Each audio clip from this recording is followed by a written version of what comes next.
Everything changes on July 23rd. Welcome to a day that will shake Los Angeles and Italy to their emotional core. On Wednesday, July 23rd, the bold and the beautiful delivers a storm of passion, secrets, and final decisions that will leave fans breathless. Just when Carter Walton thought his future with Hope Logan was secure, a ghost from his past reappears. And not just any ghost, but Daphne Rose, whose return no one saw coming. Meanwhile, across the ocean in romantic Italy, Brooke Logan puts her heart on the line one last time, asking Ridge Forrester to choose her or lose her. And with Nick Marone back in the picture, the love triangle becomes a dangerous square. Who will surrender to love, and who will walk away with a broken heart? Emotions will flare, truths will be tested, and nothing will ever be the same again. Daphne returns to L.A., a past reawakened. The sun had barely crested over the Los Angeles skyline when Carter Walton walked through the sleek glass doors of Forrester Creations. With wedding plans and contracts swirling in his head, he was too busy to notice the subtle shift in the energy around him. But the second he heard that voice, soft, familiar, with just a hint of French intonation, everything stopped. "Carter," he froze. Turning slowly, almost as if afraid to confirm what his heart already knew, Carter's eyes widened. Standing before him in a tailored navy trench coat, her curly hair cascading like waves down her shoulders, was Daphne Rose. "Daphne," he breathed, disbelief etched across his face. "I'm back," she said simply, a half-smile tugging at her lips, the kind that once undid him entirely. For a moment, neither of them spoke. The buzz of the fashion house dimmed around them, replaced by the silent roar of unsaid words. Daphne had left months ago, rejecting Steffi's offer and leaving behind a trail of unfinished emotions. Carter had buried it all, or so he thought. Now, standing mere feet from her, the dam of memory cracked wide open. "Why now?" he asked cautiously, his voice barely above a whisper. "I changed my mind," she replied, her gaze unwavering. "And maybe I wanted to see you." Those words hit Carter like a punch to the chest. He wasn't prepared for this. He wasn't ready. He was engaged. He was happy. Wasn't he? The air between them grew thick with tension. Carter glanced away as if looking directly at Daphne might betray the swirl of feelings rising in him. "I'm with Hope now," he said, more to remind himself than her. "We're engaged." Daphne's expression didn't falter, but her eyes glistened. Not quite tears, not quite regret. "I know," she said quietly. "I saw the announcement." There was a pause. "I'm not here to ruin anything," she added. "But if there's something we need to talk about, I think we both know now's the time." Something we need to talk about. Carter's heart raced. Could she know? Could she be hinting at that night? The one they both swore never happened. The one he convinced himself was just a final goodbye. Or was it something else? A secret? A consequence? A child? He shook his head, trying to silence the spiral. "Daphne, this isn't a good time," he said. But his voice lacked conviction. Even now, her presence pulled at him, challenging everything he thought he'd close the door on. Daphne stepped closer. "I'll be staying in L.A. for a while. I've accepted a role with the International Division. I didn't come here to ambush you. I needed you to know." And, just like that, she turned and walked away, her heels clicking down the corridor like a metronome counting down to something inevitable. Carter stood frozen, torn between the present he had with Hope and the past that had just walked back into his life, looking as beautiful and dangerous as ever. One thing was clear, Daphne's return wasn't just a surprise, it was a reckoning. Carter struggles with the past, torn between two futures. The door to Carter's loft clicked shut behind him, but the quiet of the room brought no peace. The light from the afternoon sun poured through the windows, casting long shadows, reminders of the past he had tried so hard to forget. He dropped his briefcase by the couch, loosened his tie, and exhaled sharply. His heart was still racing. She's back. Daphne Rose, the woman who had once held his heart with an effortless grace, had returned to Los Angeles. And not just for a visit. She was staying.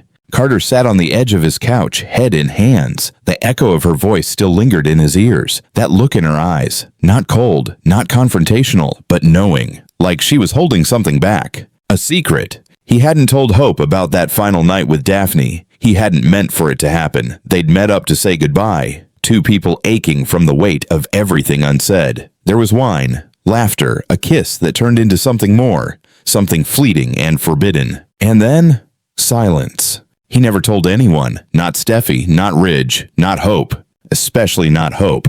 Hope, the woman who had brought light into his life again, who looked at him with unwavering trust, who believed in the man he was becoming. She didn't deserve uncertainty. She didn't deserve a lie. Carter stood and began to pace. Each step felt like a drumbeat in his chest. What if Daphne wasn't just here to talk? What if she was here to tell the truth? The worst part was that a part of him, a small, buried part, wasn't angry. It was relieved. Relieved to see her again, to remember who he used to be when he was with her.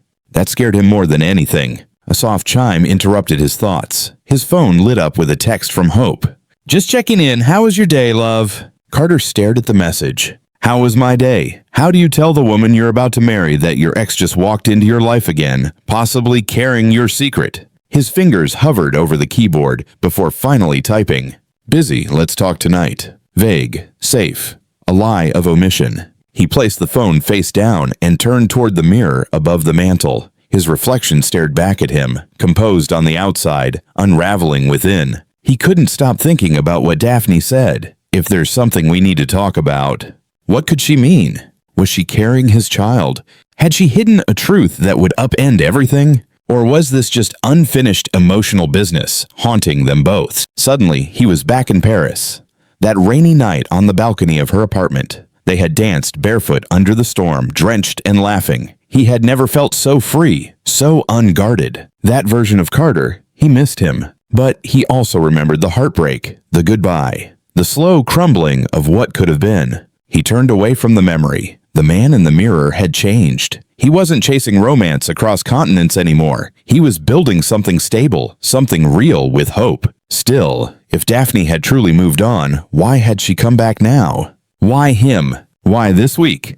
His thoughts spiraled, looping back to one terrifying possibility. What if this isn't just about feelings? What if it's about consequences? And if so, how long could he keep the past from colliding with his future? Because sooner or later, secrets have a way of demanding the truth. Brooke's last plea. Love under the Italian sun. The sun dipped low over the Tyrrhenian Sea, casting golden light across the cliffs of Capri. The breeze smelled of lemon blossoms and salt. Tourists wandered the narrow stone alleys, sipping wine, laughing, embracing the poetry of summer. But on a private terrace above the water, Brooke Logan stood completely still, her heart pounding louder than the waves below. She had waited all day for this moment. Her hands trembled slightly as she held a glass of Prosecco, untouched. Then she heard him. Footsteps. She turned. Ridge Forrester, ever the sculpted embodiment of elegance and contradiction, walked toward her with the weight of decades in his eyes. "Brooke," he said softly.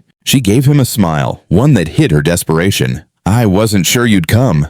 I almost didn't," he admitted. "But I owe you honesty." Silence wrapped around them like a veil. Finally, Brooke broke it. "I came here for you, Ridge. For us. For the chance that maybe, just maybe, we weren't over. That after everything, all the mistakes, all the pain, there was still love." He looked away, jaw clenched. She stepped closer. "I'm not asking for a promise," she continued. "Just a choice. One that comes from your heart." Ridge sighed. "I didn't want to hurt you again." "But you are hurting me," she whispered, "by pretending that you don't feel this. What we've always felt. You and Taylor had your moment, but it's me you've always come back to." He shook his head, eyes suddenly stormy. "Taylor has stood by me. She's given me stability, peace." "And what did I give you?" she asked, her voice breaking. "Fire? Passion? A life worth feeling? Or was it just chaos to you?"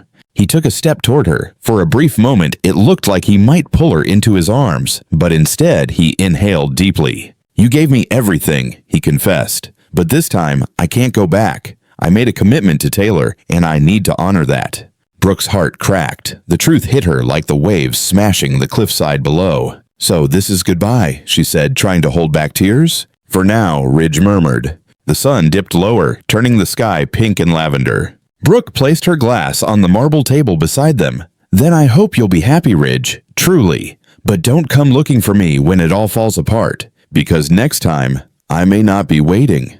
She turned to go, her silhouette framed by the Mediterranean light. Ridge watched her disappear down the garden steps, his chest tightening with something dangerously close to regret. He had chosen Taylor, but as the wind whispered Brooke's name into the Italian dusk, he couldn't help but wonder. Had he just made the biggest mistake of his life? Ridge versus Nick. Sparks fly beneath the surface. The dimly lit wine cellar of the villa in Capri was meant to host a small celebration, an informal evening with friends to toast the beauty of Italy and the enduring legacy of Forrester creations. But the tension in the air could have cracked glass. Nick Marone leaned casually against a stone column, swirling a glass of red wine in his hand. His linen shirt was unbuttoned just enough to suggest ease, but his eyes were sharp, alert, waiting. He had seen Brooke leave the terrace moments earlier, blinking back tears. He knew that look. He had seen it before, because of Ridge. So when Ridge entered the cellar moments later, brooding and silent, Nick straightened his posture. "Didn't expect to see you down here," Nick said with a smirk. "You usually avoid good wine and bad memories." Ridge shot him a cold glance. "I'm not here to reminisce, Nick, and I'm definitely not here to play your games." "Oh, I'm not playing," Nick replied, sipping his wine slowly. "I'm just wondering how many times you're going to throw Brooke away before she finally realizes you were never good enough for her." The words hit their mark. Ridge stepped closer, his voice low, dangerous. "You don't get to talk about her like that." Nick didn't flinch. Why not? She deserves someone who won't treat her like a consolation prize every time Taylor runs off or things get hard. She deserves better than your indecision. "You're not better, Nick. You're just a convenient rebound," Ridge growled. "A second-rate pirate pretending to be a savior." Nick chuckled. "Funny. Brooke didn't seem to mind when she was in my arms. Or in my bed." Ridge's jaw tightened, hands balling into fists.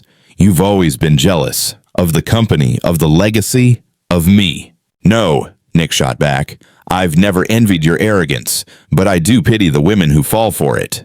For a heartbeat, they stood inches apart. Two titans of ego and history, ready to erupt. Then a voice cut through the heat. "Enough!" Brooke stood at the archway, her cheeks still flushed from earlier tears, her eyes now blazing with fury. "I am not a trophy for either of you to fight over. This ends now." Both men turned toward her, suddenly reminded that the woman they claimed to love was more than a prize. She was watching them. "You want to prove you care about me?" Brooke continued. "Then stop treating me like I'm some kind of battleground." She turned to Ridge. "You made your choice. Respect it." Then to Nick. "And you, don't use my pain to score points." The silence that followed was deafening. Without waiting for either man to respond, Brooke walked away, her heels clicking against the ancient stone, each step louder than any insult that had passed between them. Ridge exhaled slowly, the fire in him slowly dying. Nick looked down at his wine, then tossed it back with one swallow.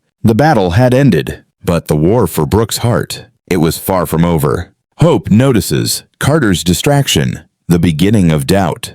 Back in Los Angeles, the soft glow of late afternoon filtered through the large windows of Carter and Hope's shared home. The living room was filled with bridal magazines, fabric swatches, and a half-empty bottle of champagne, remnants of the excitement they'd felt just days earlier while planning their wedding. But something had shifted. Hope sat cross-legged on the sofa, holding a bouquet sample against her lap, watching Carter from across the room. He was at the kitchen counter, phone in hand, his expression distant. He had barely touched his drink, and when she laughed a moment ago about a bridesmaid dress disaster, he hadn't even smiled. "Carter?" she called gently. "Are you with me?" He blinked and looked up. Yeah, sorry, just a long day."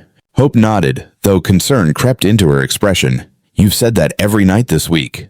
Carter forced a smile. "Wedding prep's more exhausting than I thought." She stood and walked toward him, her eyes soft but probing. "You're usually the calm one, the guy who balances me when I spin. Lately, it's like you're somewhere else entirely." He hesitated, then slid his phone into his pocket. "I'm sorry, I don't mean to be distracted." Hope reached for his hand. "Is it work, family, or, is it about us?" The pause between them was too long. Carter gave her a kiss on the forehead. "It's not you, I promise.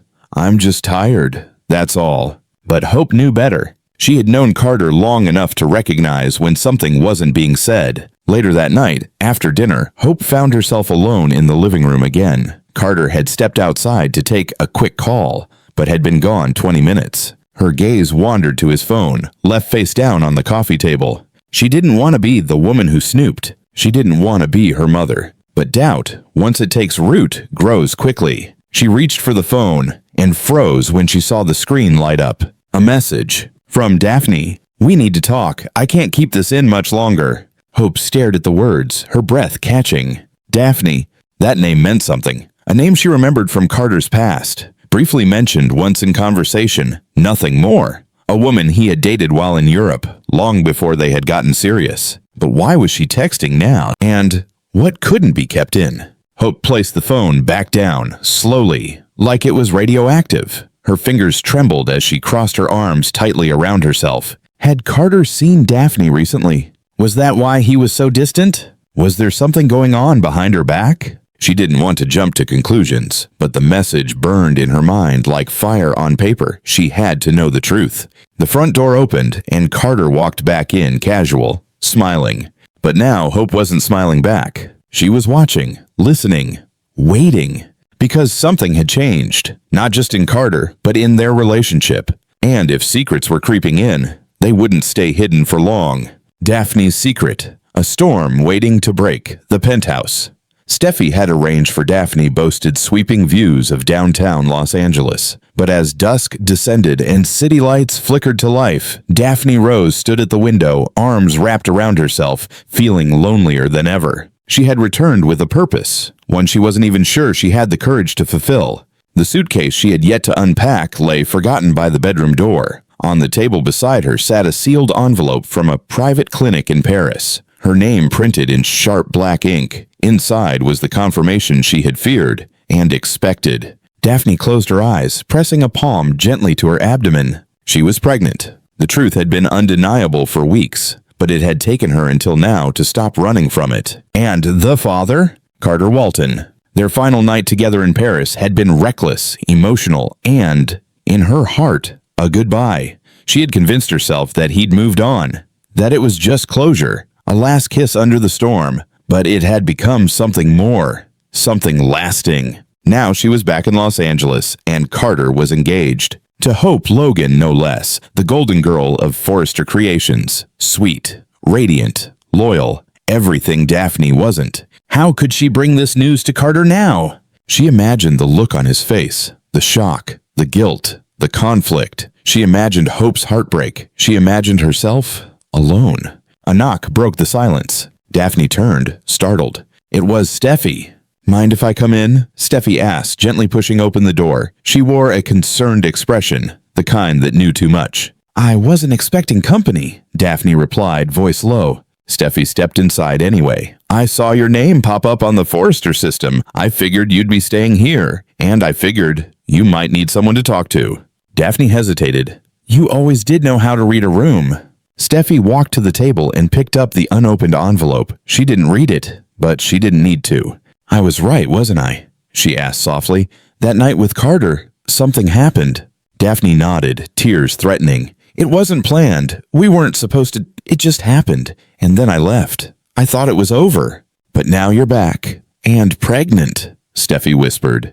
"Does Carter know?" "No," Daphne said firmly. "And I don't even know if I should tell him. He's moved on. He's happy. Telling him would only destroy what he's building with Hope." Steffi sat beside her. "But what about you? You deserve support. You didn't make this baby alone." Daphne looked away. "I don't want to be the woman who shows up out of nowhere and ruins everything.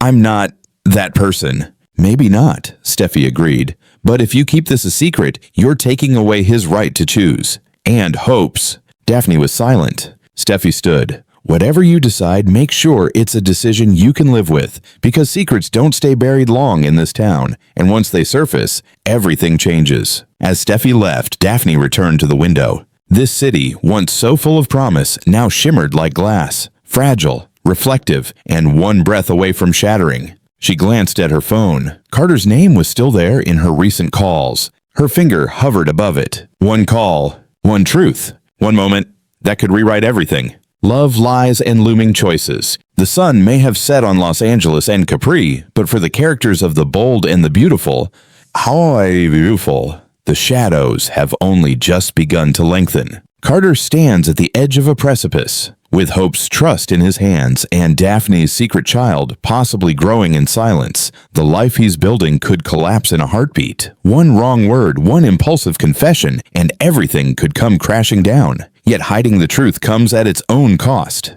And secrets in this world always have a way of finding the light. Hope, for her part, senses the shift. The woman who once believed in fairy tales now finds herself reading between Carter's silences. She may not have all the answers yet, but she knows one thing: love should never come with shadows. Meanwhile, in Italy, Brooke Logan walks alone on the cobbled streets of Capri, her heels echoing her heartbreak. She gave Ridge one final chance, and he walked away. Or did he? Because Ridge Forrester's heart is a storm of contradictions. Even as he leans into his commitment to Taylor, something inside him won't let Brooke go. And then there's Nick Marone, steady, direct, and unafraid to fight for the woman he once lost. But will Brooke truly open her heart to him again? Or is he just a refuge in Ridge's aftermath? The stage is set, the alliances are shifting, and with a baby on the way, a wedding in the works, and two love triangles combusting across continents, Wednesday, July 23rd, may go down as the day that changed everything. But in The Bold and the Beautiful, change is only the beginning. Thank you for joining us on this dramatic journey through The Bold and the Beautiful's most explosive episode yet. From passionate confrontations in Capri to secrets simmering beneath Los Angeles skies, every moment pulses with emotion, tension, and the promise of twists to come. If you felt the heartbreak, the hope, the suspense, don't forget to share this preview with fellow fans, leave a comment with your theories, and subscribe for more in-depth breakdowns of your favorite soap drama. Because in a world of lies, longing, and love, one thing remains true: the drama never ends. Hello, and goodbye.